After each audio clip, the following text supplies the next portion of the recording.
double check. Connection is excellent, perfect. Perfect. All right, cool. I can hear myself, which is great. I think, as usual, Jacob will kind of be in the sidelines just to make sure that everything's going smoothly.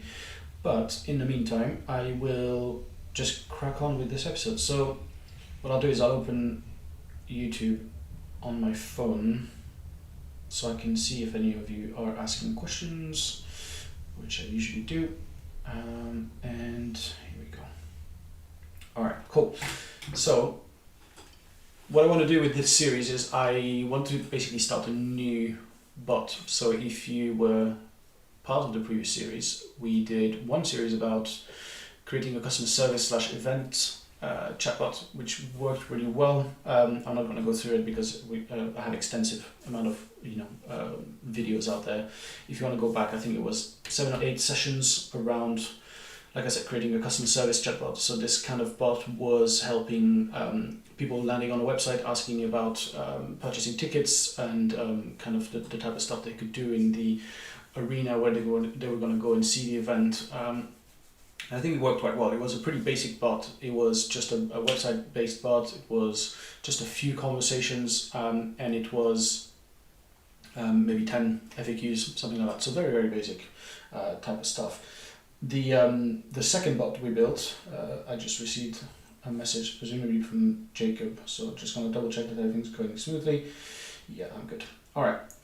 So the second bot we built was the one we just finished now, which was, I literally just forgot. What was it? Oh, lead generation chatbot.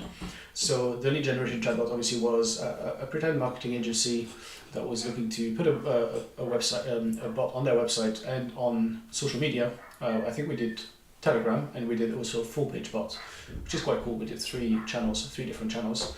And this bot was a bit more advanced in that it had maybe 4, 5, 6 FAQs, a couple of conversations. So it had 4 conversations or requesting information from the subscribers about, from the people talking to the bot about the kind of services they were after and the kind of budget they had, etc., etc. But more importantly, we did, like I said, an integration to Telegram, which was quite fun. So if you want to go back and have a look at that specific video.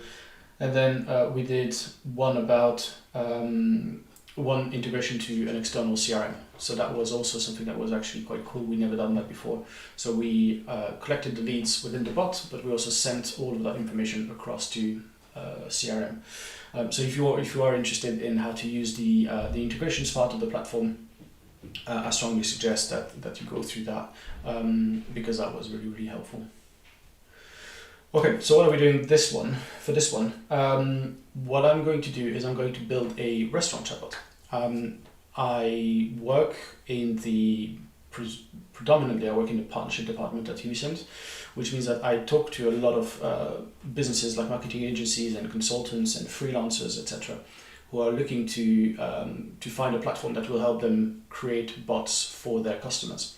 So they basically come to us as a way to generate more revenue for themselves, obviously, and then creating these solutions for their customers. And if you kind of think back of the ones that I've done so far, so lead generation and customer service / events, those were 2 obviously very, very, very predominant type of builds that our partners tend to go with when they build something for their customers. So they'll most likely 80% of the time build a lead generation kind of chatbot with some sort of integration, maybe something that lives on a different channel. Maybe not 80% of the time, 60% of the time, 30% of the time they'll do some sort of customer service type of bot that might live on the contact page of a website. And then I think, I'm not going to give percentages actually because I'm probably way off, but a big portion of the people who speak to us obviously have very varied kind of customers. And yeah, lead generation is good and events and customer service is good, but some of them also work with a lot of restaurants. Typically restaurants will need a marketing department or a digital marketing agency to maybe do their website, maybe do their logo, their social media, that sort of stuff. And they might turn to them as well for a somewhat simple restaurant chatbot. And so I thought I'd take this opportunity, like the other ones, like the other sessions, to basically build something so that next time I encounter a partner that might want to do this, or if you are a partner that might want to do this, you have kind of a blueprint to get started. Okay, so we're going to do a restaurant chatbot. So obviously I've created a brand new client here, a brand new account, which as usual doesn't have anything. So if I click around, as you can see, there's nothing. We don't have any channels integrated. We don't have any FAQs. If I go into the demo, it just says Restaurant Demo Chatbot, which is obviously just the name of the account here. And then as you can see, it has the default kind of welcome message as well. So if you've been to our previous sessions, what I tend to do on the first session is kind of start from scratch. I'm going to assume that people who watch this session or this series probably didn't watch the previous ones. I think I've made those targeted enough that you haven't really found the interest in a customer service chatbot or anything like that. So if you have, then obviously you might want to skip this session, because we will go through kind of similar things than we've done before. So this session we're going to design the widget. We're going to have my notes here on my left. We're going to talk about the purpose of the bot and therefore how that's going to impact the welcome conversation. We're going to talk about channels. I think that's what we're going to do for this session. So quite a simple session. Just to give you a bit of a teaser to what we're going to do next session, I've kind of not planned out, but I've mapped out 4 more sessions that I'd like to do on this bot based on feedback from, like I said, partners who have worked with or are working with restaurants that are needing this kind of technology. So I'm going to do one session about embedding a table booking tool. So I'm not quite sure which one yet. We'll have a look at that. And then creating a conversation all around it and creating FAQs around it. So various different ways to actually end up in the quote-unquote the same place and booking a table at this kind of fictitious restaurant. We're going to do another session around knowledge bases. So what I really want to do with this series is use features that we haven't necessarily used up until now. So we're going to look at knowledge bases, which I definitely haven't looked at before. So this is a brand new thing that, well, it's not brand new in the platform, but it's something new that if you've watched previous series, if you haven't seen me work through this. Same thing with the embedded stuff, actually. I'm going to do a session on fuzzy composers. Definitely haven't checked that out before. Fuzzy composers super helpful with well, basically multi-select, multi-choice type of interaction. So with a restaurant, this could be around saying, do you have any allergies when booking a table, and writing that down, or at least giving users a really nice and neat way of giving us their allergies. And then obviously we're going to create conversations around that. And then I might do a delivery conversation for this fictitious restaurant. Maybe this restaurant delivers as well, and so we're going to see if we can do something around, booking, ordering something and getting it delivered to our house. I'm not quite sure I'm going to do that yet, primarily because I don't know if restaurants use a specific type of technology to do this outside of the Deliveroo's and Uber Eats and stuff. I do know that a lot of restaurants still would much prefer that people came to them rather than go through these kind of channels, because they would save money. So I'll see. I think I might be able to do that. We'll see how that goes. Okay, so a few things we're going to do: knowledge bases, embedded messages, fuzzy composers. And that's my dog coming in to check out the stream. Come on, puppy. Sorry. All right, cool. So let's go ahead and design stuff. So brand new account. So what I usually do, kind of for your knowledge, what I like to do is I like to go straight into the demo, and the demo is where you can obviously test your bot. So at the moment I can't say anything to the bot. It's just not going to understand anything. It's going to think a little bit for a little while, and it's going to say, I don't know what you're talking about. Because obviously I don't have anything prepared. This is completely brand new chatbot, so see, it doesn't have a response for that. So the first thing that I notice when I go into the demo is this is obviously ubisend branded. So if I go onto ubisend.com,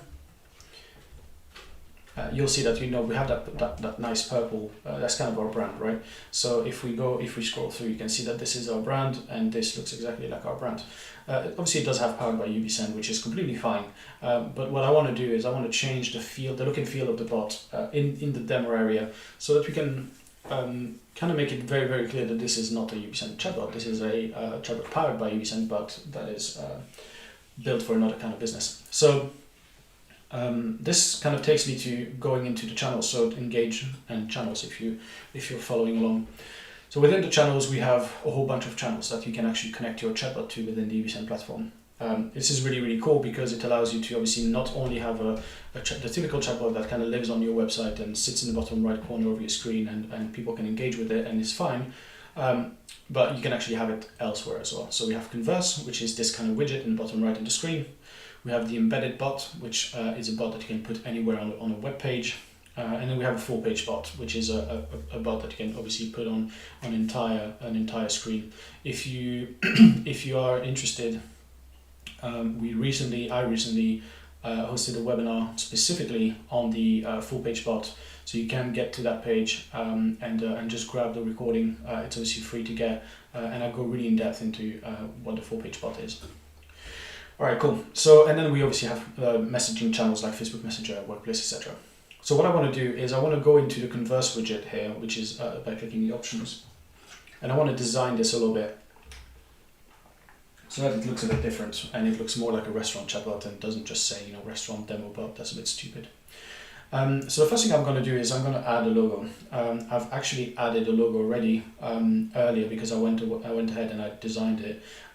So you probably can't see it very well, but I called it Koh-Lanta Flavors. I'm going to try and make a Thai restaurant chatbot. Obviously, as has happened in previous sessions, I've made the logo way too small, and so you can't really see it very well. But we'll have to just kind of go along with that. Hopefully, you're okay with that.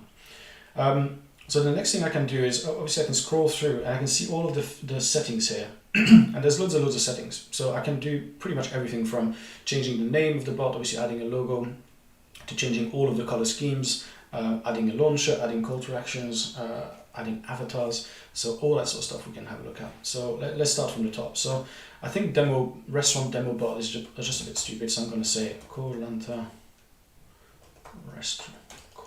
bot. There you go. I think I called it flavors. Is that a bit too long? Yeah, that's too long. I'm going to call it Koh-Lanta bot. All right. So that's already something. So it doesn't look like it's just a random name that doesn't really fit anything, so I'm just going to call it Koh-Lanta bot. Next, I want to see if I want that logo or not. I think without the logo it looks quite cool, but that's primarily because I've designed a pretty terrible logo. I think I'm going to leave the logo as well. It's pretty ugly with the purple behind it, so once I change that, hopefully it's going to look a bit better. In terms of resetting the chatbot on close, I think I'm not going to do that for now. It's an important feature because it allows you to really, if the user is talking to the bot and then just kind of closes it and then reopens it, it brings the user back as a first-time user, which could be good. You might want that, for instance, in a customer service bot, where you want them to basically start from scratch every time they have a new inquiry. But for now, I think for this one, I'm not going to change that. I think it's more than good enough for this. All right, settings. So the banner settings, sorry. The banner is, I think we just opened that earlier. So yeah, so if you open your bot on a web page like the Converse here, the setting basically allows you to have a bit of a splash screen where it tells the user what this bot is about and what they can do with it. And so at the moment it just says, hi, I'm the restaurant demo bot. You can talk to me about stuff. Why not ask me a question? So obviously this is not very, very descriptive. So I'm going to say, welcome to the Koh-Lanta Flavors bot. I'm here to help you book tables at our amazing restaurant. What else did we say we were going to do? Talk to you about our menu, flavor, I'll type flavor full menu, and order food deliveries. Something like that. So what this does is obviously welcomes the user, which is fine. I think that's good. But the main thing that it does is that it does provide some indications to the user about what this chatbot is there to do. So if you land on the ubisend website and you wanted to, talk to our bot, and you just open this and you're like, okay, I can talk to these guys about chatbots, obviously, their platform, that's great, and ubisend in general, so I can ask all sorts of questions. So that's good, that gives me an indication of what I can do. And obviously for the Colanta bot, this is going to be very different. They're not going to talk about chatbots or platforms. So one of the key things that you do as someone who is building a bot, whether that is for your own company or for your customers, is you need to be aware of what people might think when they actually engage with your bot.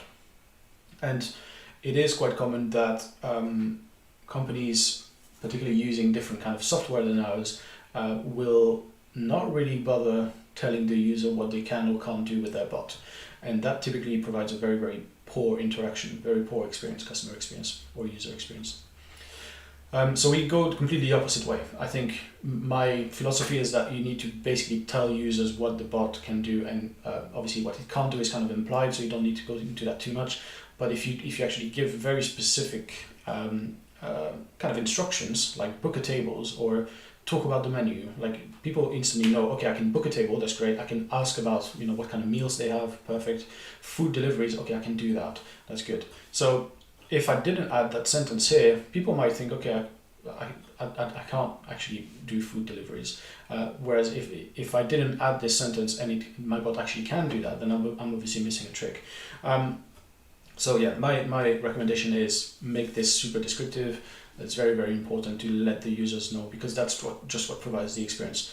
If you don't do it, people will come in and ask, what the weather is like in Colanta, and then the bot is not going to know what to answer to that, because that's a stupid question, and then they're going to end up being very annoyed. So you want to keep the focus really on the actual purpose of the bot, the one true goal that I always talk about.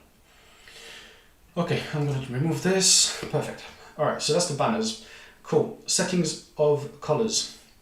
So text color is obviously this kind of text here at the top. I think what I want to do is I want to mess around with the banner gradient first, just to kind of get this right. So as you can see, we can use hex codes here. We have a few, default colors which we can use. I feel like that's the color we just used for the lead generation bot. So what I might do. So this one is green, like the logo is green. And so what I might do is I might make the banner white, and then the text black. Is that right? Or green? Can't really know what that green is, like a dark green text. So I'm gonna say this maybe. Oh, that's pretty much exactly right. Let's see if I just take normal green. Yeah, it's not bad. Whoa, what did I do there? I don't really know what that is. Alright, so that was the first one I did, yeah. So I think that's fine. We can maybe do forest green. Let's have a look at that, just for fun. Because it does look a bit foresty. Okay, I think the previous one was better. Alright, let's just do that. So this obviously changes the color of the text. It also changes the color of all of these buttons, making it very, very on brand. So if you imagine that this company was actually an existing company, and I was a marketing agency setting this up for them, what I would want this to be is when they actually talk to the bot, or when I'm demoing it to them, when I'm trying to make the sale, I want them to really see their brand into the thing that I'm building. And that I find that that's super, super important. And obviously, if you're going to put it on your website, you want it to be branded. Like our bot is obviously fully branded to the ubisend brand, and that makes absolutely total sense. Okay, in terms of the background, I'm going to leave that white. I think that looks quite nice, so let's do that. Next thing I want to do, launcher background. So the launcher is this little thing here, which currently is purple, and is obviously very ugly. So what I can do is I can make it fully white. I think that's nice. I think you can really see the limitations of the logo that I created for this. Like here, I guess it's somewhat okay. You can kind of squint and look at what this means or what this says. And if you're actually on the website, like on ours, you're going to expect that this is going to be the ubisend bot, ubisend, like it's written everywhere. So if you're on the Colanta Flavors restaurant website and you see this, you'll recognize the brand. But here it is tiny. It's absolutely super tiny. So what I would recommend is maybe using an icon if you have one. So that's what we do with ours.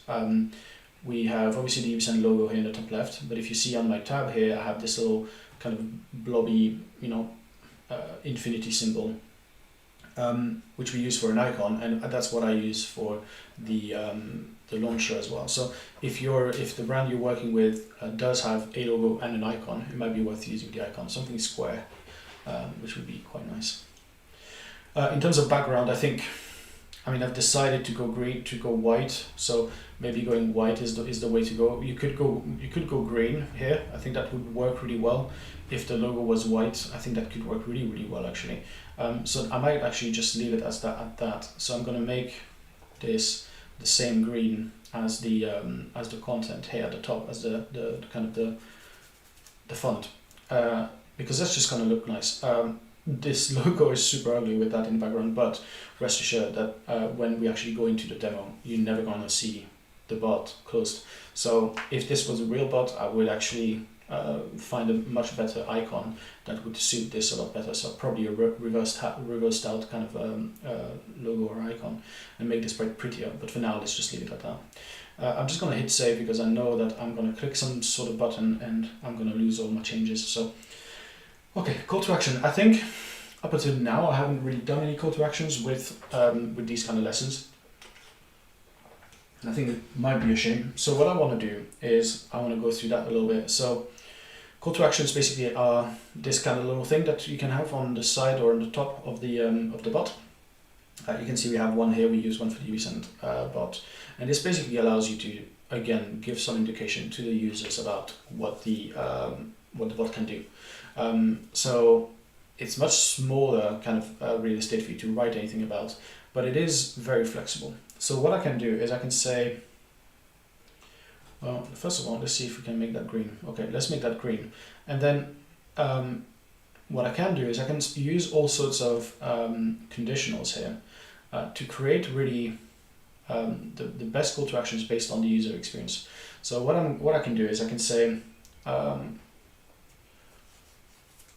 homepage CTA. So this homepage CTA is the CTA, the call to action that's going to appear when someone lands on the homepage of our pretend restaurant's website. And this one could be really simple. It could be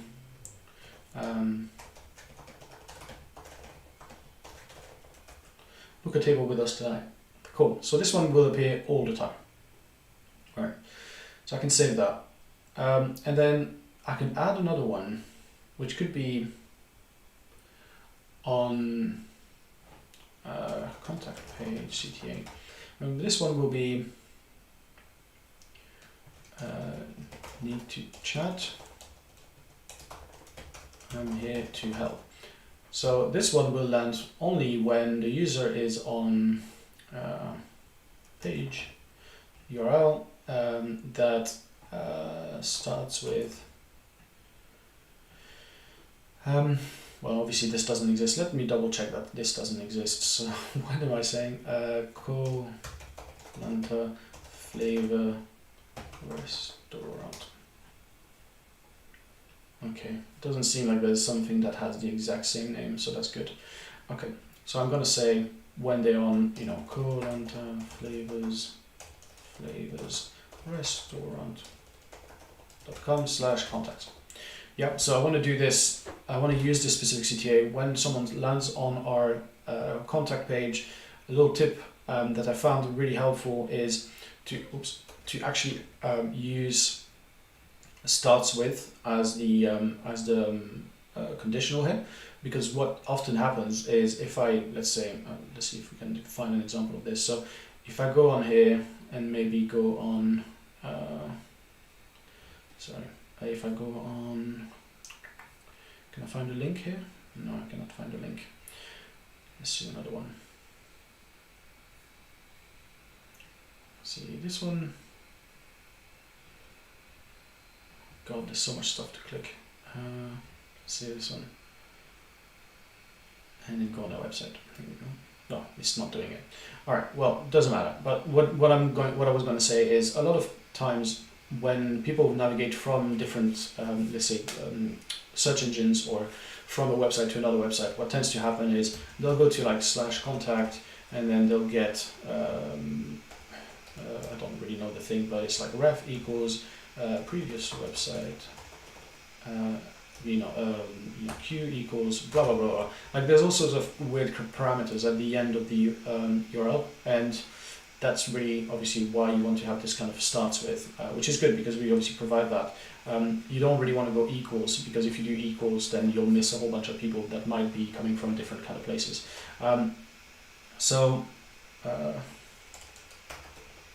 Restaurant.com/contact, and I'm going to do starts with. Perfect. Okay, so I've created 2 CTAs. Now, obviously, as you can see, I can create as many CTAs as I need. If I wanted to, I can have a different CTA per specific page. I think for a restaurant type of website, they'll typically have, a home page, a menu page, a contact page, and maybe a book a table page if they have that somewhere. So they're typically quite simple websites. But if you are let's say a lawyer agency, I don't know if that exists, a lawyer firm, that's what I meant.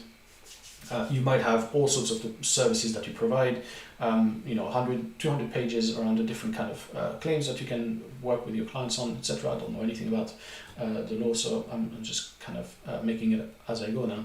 But the main point being that out of all of these pages, you can create really specific CTAs based on where people land. And so if someone lands on a very specific kind of thing that you do, you can have a CTA that is absolutely contextual to the page they're actually on, which is fantastic. And you should absolutely make use of this feature as much as possible if you use a web-based widget chatbot.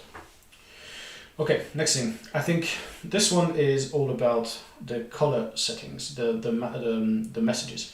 So you obviously have the text color for the sent and the received messages, and then we have the background color for each of them. So at the moment we have white and purple, which obviously is something we want to change. So let's see. Can I make this green? Yes, that looks good. This actually looks quite good. I'm quite pleased with that. I might change this background color a bit. What would work well with green?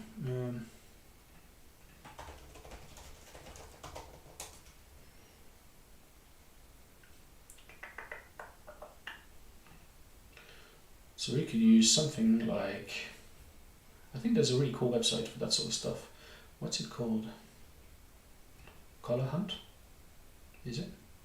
Yeah, maybe. So if I put this in, there used to be a website where you could put a hex code in and it would just kind of give you examples of things that you can use. So let's just use that for instance. Yeah, that's not too bad. This is probably a bit dark. Although I could do FFF. That's not too bad actually. Let's try another one just to be safe. I don't want to go too dark. This one.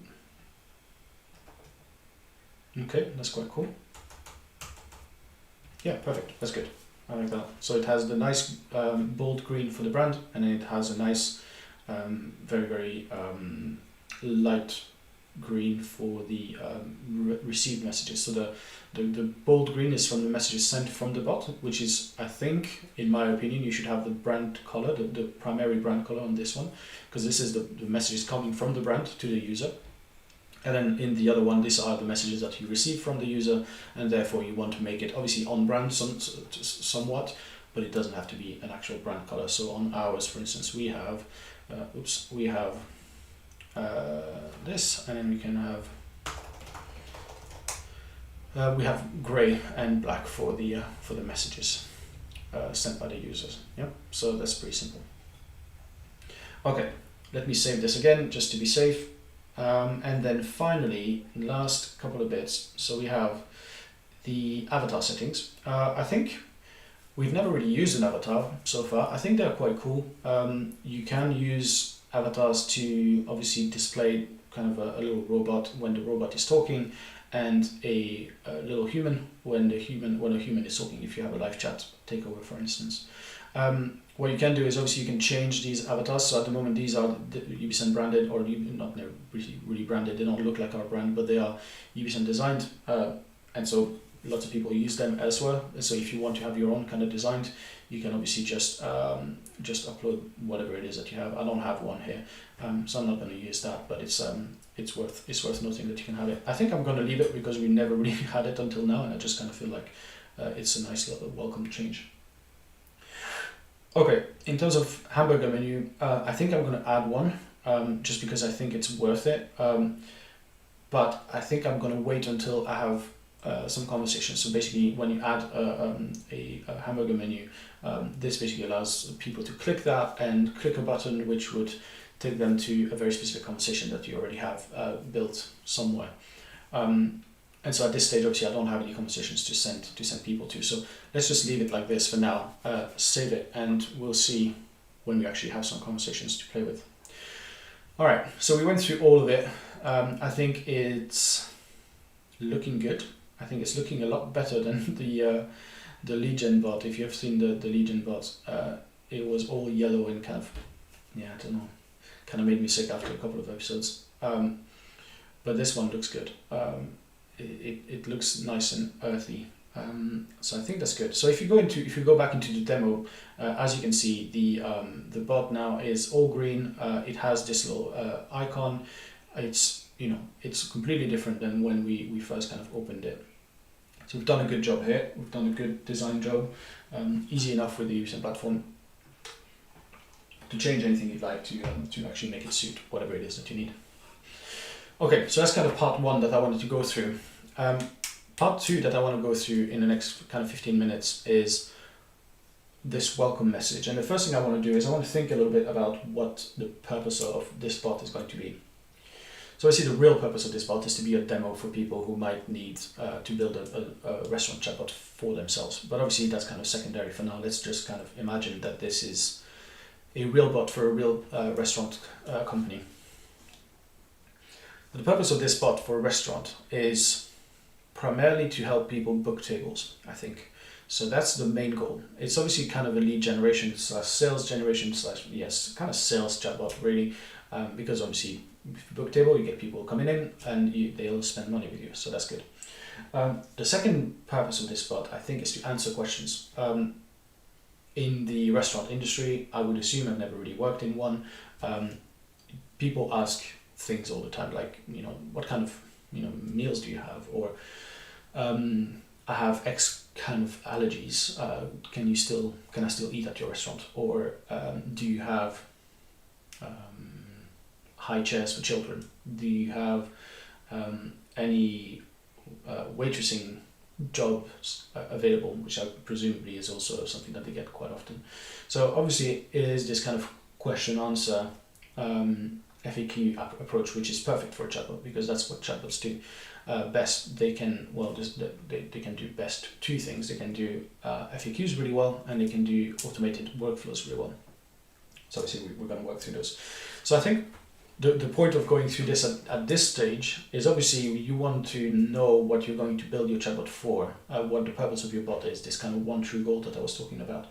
And in this one, I think the one true goal is to book tables. We want to have this restaurant, this imaginary restaurant filled with imaginary customers every night, or at least every weekend night or whatever. And to do that, we're going to use this medium as a way to attract more people and get them to book.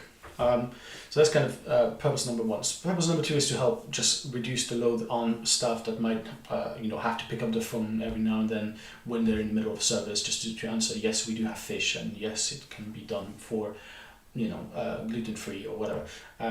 So this kind of stuff you want, I would assume that this kind of restaurant and restaurants in general don't want to be bothered by that sort of questions whilst they're in the midst of massive kind of busy evening. Okay, so the purpose of this is obviously to kind of figure out what we're going to do with this welcome message. I would say that, as well as the kind of splash screen that we had on that we discussed when we were designing the bot, which gives some information to the user about what the bot can do. The welcome message, the very first message that people see, should be super aligning. So it should also say what the bot can do, and it ideally should present some buttons to actually send the user down various paths. I would say that usually that's the main way to do it. So what I want to do is I obviously want to change this welcome message. At the moment, this is the default message. You can go and read the docs, you can go and edit the message, and you can create a new conversation. So what I'm going to do is I'm going to go and edit this message, which is going to take me to the conversation builder. All right. So let's close this page for now. So as you can see, the conversation builder is where you obviously build the kind of various things that the bot can do. I think the conversation builder itself is incredibly powerful and as well somewhat easy to use. We're actually revamping the whole thing, so don't tell anyone. We're hoping to come out with a new design and kind of a new way of using all of this somewhat soon, maybe 3 or 4 weeks. But for now, let's go through this one. So what we have here is a simple conversation. So a conversation is kind of a workflow that your chatbot can handle, and a ubisend chatbot or a chatbot that you build on the ubisend platform will have many different workflows, like 40, 50, 60 maybe workflows that it can handle, and we're surely going to build a few of those. This specific workflow is obviously using a trigger, which is when the user first uses the bot. So when someone first lands into the bot, this is kind of the message that they'll see. If I click on the trigger here, you can see that I'm going to close that. So when all of the following conditions are met, if the user first uses the bot, this is going to trigger this conversation. So I could obviously change this all here using all sorts of events and conditionals and subjects, etc. that I could use to actually create very specific conversations. And we'll get through all of that when we actually start building more intricate conversations. So for now, what I want to do is I want to have a message that is sent to every single user the first time they use the bot.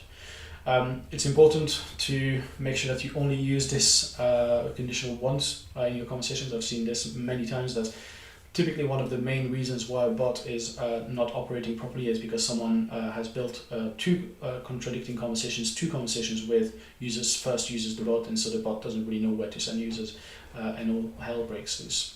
So make sure that you only use this once if you are in the ubisend platform. Okay, so I don't need to change any of this because this works properly. So what I want to go ahead and do is change this message. So welcome to your chatbot. I think it's just an internal thing, but I'm just going to change that.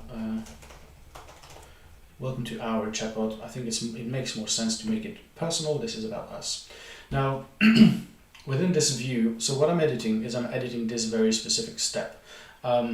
So this step contains not only a name for the step, which like I said is internal, but it contains transition. So we'll look at that later on, but this is how the user moves from this step to another step within the conversation. What needs to happen for that to happen.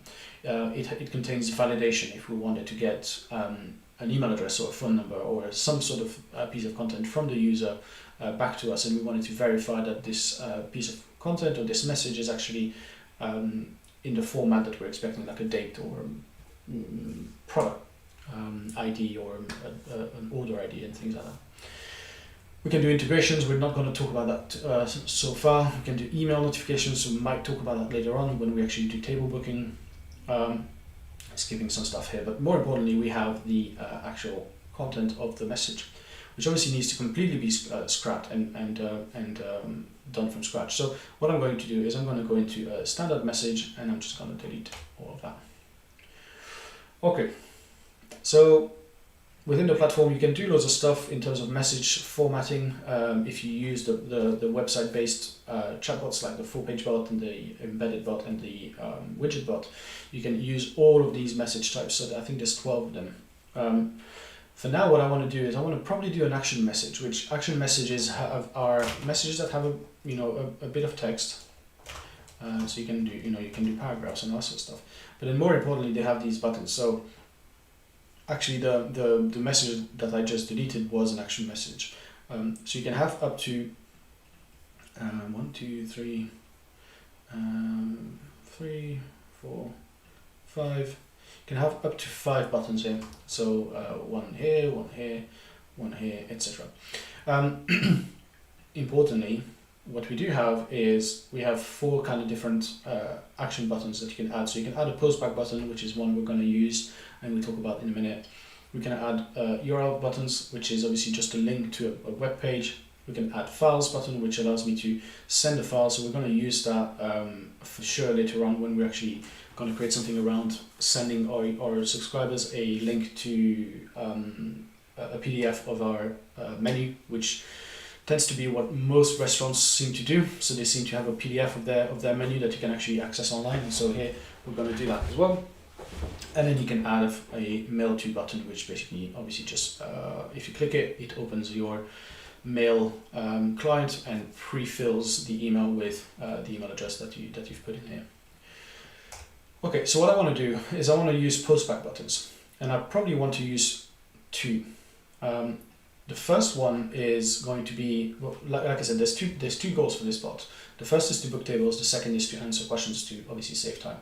So what I'm going to do is I'm going to use two postback buttons. The first one to allow people to book tables, or at least send them to a table booking conversation, and the next one to just kind of say, ask us questions. So I'm going to call this one book a table, and I'm going to call this one ask us a question. Okay, and then in the message, actually the message body of the message, what I'm going to do is provide some context to the user and obviously say thank you, for say hello or something like that. Welcome to our chatbot. I can help you book a table at our fabulous restaurant or answer questions about our menu. Okay, so I could do that. I could also split this up if I wanted to.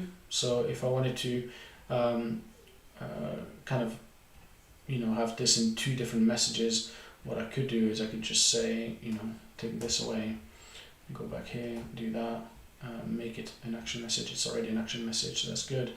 Add two posts back, remove this from being an action message. And I can do this one, two posts back, book a table, ask us a question. For instance, I could do this. So I can't save this yet because I do need to put the keys behind here. So let's go through what a post back is quickly, and then we can go through that. So a post back is basically a little piece of code or a little keyword that the chatbot will receive when someone clicks the button. So it doesn't appear to the user, it doesn't appear to anyone, but it's just sent in the background to the bot, which is, we can actually use that little piece of word, that little piece of keyword to trigger other things. So in this instance, I could say book table, for instance. And in this one, I can say ask questions. So as you can see, I'm not typing them in full English or making sentences or making it actually grammatically correct. What I'm doing is I'm creating these kind of little background keywords that I can use to actually, that we'll actually reuse elsewhere in other conversations. So for now, you don't really need to worry too much about it. We're obviously going to talk about it much more in depth later on when we actually create the conversations around these two different things. But for now, it's just important to know that you can actually do that. So you can send this kind of little secret keyword in the background to the bot and let it work with it. Okay, so I can save this. All right, so what we've done is we've basically added two messages, one after the other. And this is quite cool. I think one of the things that I think is quite important is to make sure that the interaction with the user doesn't always come off as a big old piece of text or massive message that you just receive and you don't really know what to do with it, and there's a lot to read and it's just a bit in your face and you don't really enjoy it. People don't enjoy that. What they like is short interactions, short messages, short sentences, and longer interactions, if need be. Obviously the shorter the interaction the better, but they prefer to have longer interactions of smaller steps rather than one big interaction with like one big message with all of the buttons in the world. That's at least my experience and the experience of the partners that I speak to. And so in this instance, I'm splitting these two up because I just think it looks nicer. It's going to come off one after the other, even at a very slight delay, but it's still going to do that. And it just makes the interaction just a little bit better. Okay, so what we've done is we've created the welcome message. So if I reset this bot, which I can do as much as I want. Every time I reset it, as you can see, it brings back this nice little welcome message. So every time someone lands on your website and opens this bot, this is the first thing they'll see. If they come back the next day and they close the bot, or they haven't, or they just left it there, they're obviously not going to see the same thing unless you put the reset bot. If you remember, we looked at that earlier. But yeah, so this is good. This is going to provide a tremendous amount of context to the user. They know exactly what they can do with this bot. And now they can choose from one or two things, or they can type things. So if they say book a table, as you can see, the bot is not going to have an answer for this, obviously, because you haven't built anything. But it's the only thing I wanted to show you was that it's going to look like the user has sent the actual label of the button and not that little keyword at the back, which if you remember was book table, or in one word, I think. So that's important. If I say ask question, it's going to do the same thing. It's going to send, it's going to look like it's sending this kind of label. It's not sending ask question in all one word. Okay, so I think we're in a good place. We have a welcome message, we have designed the bot, we have decided what this bot is going to be about. I think one of the things I want to do is, if this was a real bot, and again, it's not a real company, what I would most likely do, based on my experience of having to talk to restaurants or book tables or things like that, is I would most likely have this on my website for sure. Because people like myself, they go on websites all the time. I don't really go on social for that kind of stuff. But people like my partner, or people maybe of the younger generation, I don't really know, they will most likely go on Facebook Messenger. Well, maybe not the younger generation on Facebook Messenger, but they will most likely go on Instagram or maybe Facebook Messenger. And so what I would do if this was a real one, I'm not going to do those for a specific reason that I'm going to tell you about in a minute. But if this was a real one, I would go and activate and turn on Facebook Messenger as a channel, and I would turn on Instagram as a channel as well. Which would be both very good channels for this type of stuff. The reason I'm not going to do it, and last session I've actually done Telegram, and it's very similar, so you can go back and look at that. The reason I'm not going to do it is because I would actually need to connect to my personal Facebook account live on stream, which obviously is not really ideal for that type of stuff. So I'm not going to do it, but as you can see, it's literally just connect to Facebook, find a page, click the page that you have access to and that you're an admin of, and just connect to it. If you're really interested in how to do this, and you don't want to do it by yourself, you can go to our documentation, docs.ubisend.com, find Facebook Messenger, connect your chatbot to Facebook Messenger, and you have all of the steps here. Yeah, so it's super simple. All right, so yeah, welcome message, design. Had a little think about once we roll out the bot, we had a little think about the channels that it's going to live on. For now, we're going to keep it on the Converse widget. But if this was a real thing, I would put it on Facebook Messenger and Instagram as well. So I think that's it for this session. I think we've covered a lot of ground. Obviously quite an introductory session. If you are here for more advanced content, I suggest obviously coming back next week. Next week I'm going to try and do the table booking embedded kind of message, which I think is going to be really cool to do. We're going to start building the conversations around these two buttons and just basically adding some content to the bot. Make sure you subscribe to our YouTube channel if you want to get notified when we actually go live. I think this is the best way to do it. And if you have any questions, if you'd like to talk to us, about a partnership potentially, or about getting access to the platform yourselves, go to ubisend.com, get a demo here in the top right, or go and talk to anyone. Talk to our bot is available as well if you need to. All right, I'll see you all next week, next Tuesday, 1 o'clock UK time for the next part of the build. See you all.